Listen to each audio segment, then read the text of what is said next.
Hello friends, कैसे हो आप सब। आज मैं आपके लिए लेके आया हूँ साइंस का सेकंड पार्ट। पहले अपने कोशिका वाला टॉपिक किया है, अब अपन करेंगे नर्वस सिस्टम तंत्रिका कोशिका वाला टॉपिक। ठीक है, जनरल साइंस का मोस्ट इम्पोर्टेंट टॉपिक है जो आपके सभी एग्ज़ाम के लिए इम्पोर्टेंट है। ठीक है, जैसे ग्रुप डी, एनटीपीसी, जैसे CDS, UPSC and other all competitive exam सभी के लिए बहुत ज़रूरी है। तो मैं क्वेश्चन लेके आया हूँ। क्वेश्चन के साथ साथ मैं आपको थ्योरी भी करवा दूंगा। थ्योरी के साथ पूरा टॉपिक कंप्लीट हो जाएगा आपका। तो वीडियो लास्ट तक देखना है, वीडियो स्किप मत करना, नहीं तो बहुत ज़्यादा नुकसान हो जाएगा आपका। ठीक है, चलो देखते हैं अपन एक एक करके पूरे क्वेश्चन देखते हैं। नर्वस सिस्टम पढ़ना है अपने को, ठीक है ना। तो पहला क्वेश्चन देखते हैं, तंत्र की इकाई क्या है। तंत्र की इकाई न्यूरॉन है। ठीक है ना, ये तो सबको पता होगा। दूसरा क्वेश्चन देखो, ब्रेन का सबसे बड़ा वो मुख्य भाग कौन सा है। ब्रेन का सबसे बड़ा वो मुख्य भाग है अग्र मस्तिष्क। ठीक है ना, इसके भी दो भाग होते हैं। अग्र मस्तिष्क के भी दो भाग होते हैं, डाइसेफेलोन और सेरिब्रम प्रमस्तिष्क कहा जाता है जिसे। डाइसेफेलोन को भी दो पार्ट होते हैं, इसको दो पार्ट में डिवाइड किया गया है। ठीक है ना, एक तो थैलेमस और एक हाइपोथैलेमस। थैलेमस तो ठंडा गर्म का एहसास करवाता है अपने को, और हाइपोथैलेमस ये ताप नियंत्रक ग्रंथि है, इसे हेडमास्टर ग्लैंड भी कहा जाता है। ठीक है, ताप बढ़ना, क्रोध, गुस्सा, घृणा, प्यार, ईर्ष्या, मोहब्बत, भूख, प्यास, नींद, चैन सब कुछ इसके अंदर आता है। हाइपोथैलेमस के अंदर ये कंट्रोल करता है। ठीक है ना, और लैंगिक उत्तेजना भी हाइपोथैलेमस ही कंट्रोल करता है। ठीक है, और जो थैलेमस है उसे मास्टर ग्लैंड भी कहा जाता है। ठीक है ना। दूसरा पार्ट है सेरिब्रम।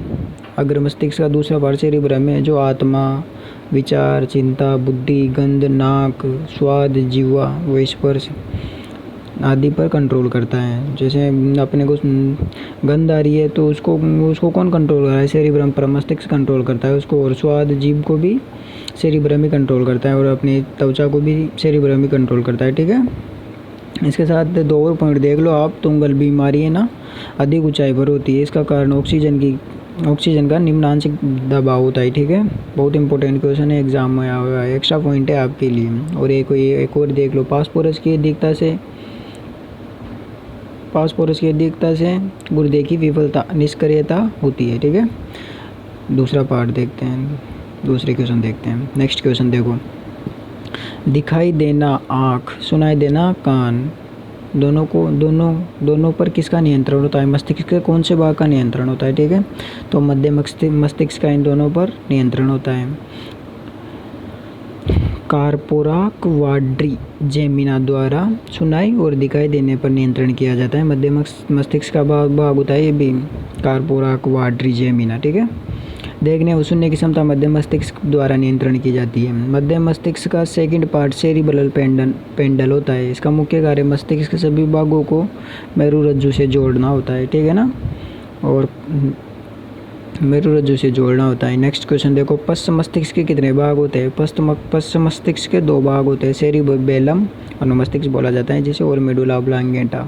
ठीक है, और सेरिबेलम का कार्य होता है शरीर का संतुलन बनाए रखना। जैसे अपन ड्रिंक करके आ रहे तो अपने को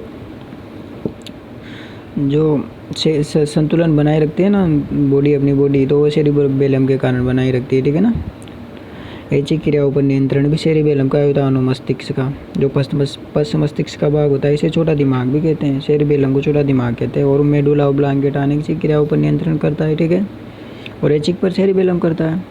नेक्स्ट क्वेश्चन देखो, कपाल तंत्रिकाएं तथा मेरु तंत्रिकाएं की संख्या कितनी होती है, जोड़ी में बतानी है अपने। कपाल तंत्रिकाएं तो 12 जोड़ी होती है, जो टोटल 24 तंत्रिकाएं होती है। कपाल तंत्रिका द्वारा इसके बाहरी ज्ञान इंद्रियों के सूचनाओं को मस्तिष्क में ले जाया जाता है। कपाल तंत्रिकाओं द्वारा बाहरी ज्ञान इंद्रियों की सूचनाओं को मस्तिष्क तक पहुंचाया जाता है। ठीक है, और मेरु तंत्रिका 31 जोड़ी होती है, 62 मेरु तंत्रिकाएं पाई जाती है। नर्व सेल बोला जाता है इनको। ठीक है, सूचनाओं को मेरुरज्जु में पहुंचाना, मस्तिष्क से सूचनाओं को मेरुरज्जु में पहुंचाना इनका कार्य होता है। ठीक है, नेक्स्ट क्वेश्चन देखते हैं अपन, मेरुरज्जु कितनी लंबी होती है, सेंटीमीटर में बतानी है अपने को। मेरुरज्जु 45 सेंटीमीटर लंबी होती है। यह प्रतिवर्ती क्रिया पर नियंत्रण करती है। मेरुरज्जु प्रतिवर्ती क्रिया पर नियंत्रण करती है। मेरुरज्जु का कार्य मस्तिष्क द्वारा भेजी जाने वाली सभी सूचनाओं को शरीर के अंगों तक पहुंचाना। ठीक है, एक और ये पॉइंट याद कर लो, एक्स्ट्रा पॉइंट है, मस्तिष्क की तीनों झिल्लियों को मिलाकर मेनिंजेज कहा जाता है। और जो मेनिंजाइटिस होता है ना, ये मस्तिष्क की बीमारी होती है, ध्यान रखना, बहुत से एग्जाम में पूछा गया है, भी क्वेश्चन एक्स्ट्रा पॉइंट है, नोट कर लेना, इसलिए मैंने लिखा नहीं है, आप लोग नोट कर लेना आपके हिसाब से। शरीर में सूचना प्रवाह की गति 45 मीटर पर सेकंड होती है, एक्स्ट्रा पॉइंट है पूरी, ठीक है ना, टॉपिक पूरा हो गया अपना। तंत्र की इकाई न्यूरॉन।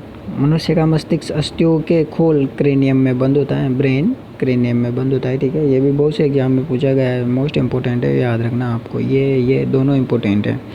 दो तंत्रिकाओं के बीच जोड़ को अंतःग्रथन कहते हैं, न्यूरॉन्स। दो तंत्रिका कोशिकाओं के बीच जोड़ होता है ना, उसको न्यूरॉन्स बोला जाता है, ठीक है। मानव की तीसरी अंग पीलेन ग्रंथि को कहा जाता है, इसे शीर्ष ग्रंथि भी कहा जाता है, इस नाम से ज़्यादा पूछा जाता है ये क्वेश्चन, ठीक है ना, पेपर में। मस्तिष्क का वजन 1400 ग्राम होता है, ये लगभग सबको पता होगा। मस्तिष्क की 3 परतें होती है, ड्यूरामेटर, आर्कनोइड और पाईमीटर, ठीक है। आपका टॉपिक ख़त्म हो गया। अगर आपको पसंद आया हो तो लाइक कीजिए, शेयर कीजिए, कमेंट कीजिए और मुझे कमेंट करके बताइए आपको कैसा लगा। अगर आपको ये सीरीज़ पूरे टॉपिक के साथ चाहिए तो आप मेरे को बताइए। अगर आप इनको अच्छे से करते हो, अच्छे से लिखते हो और पढ़ते हो ना, तो आपको बड़े नर्वस सिस्टम से आने वाला कोई भी क्वेश्चन नहीं छूटेगा एग्ज़ाम में, ठीक है। अगर आपको वीडियो पसंद आया तो सब्सक्राइब करो, लाइक करो, शेयर करो और कमेंट करो, कमेंट करके मुझे बताओ, ठीक है। थैंक यू वीडियो देखने के लिए। Okay, good.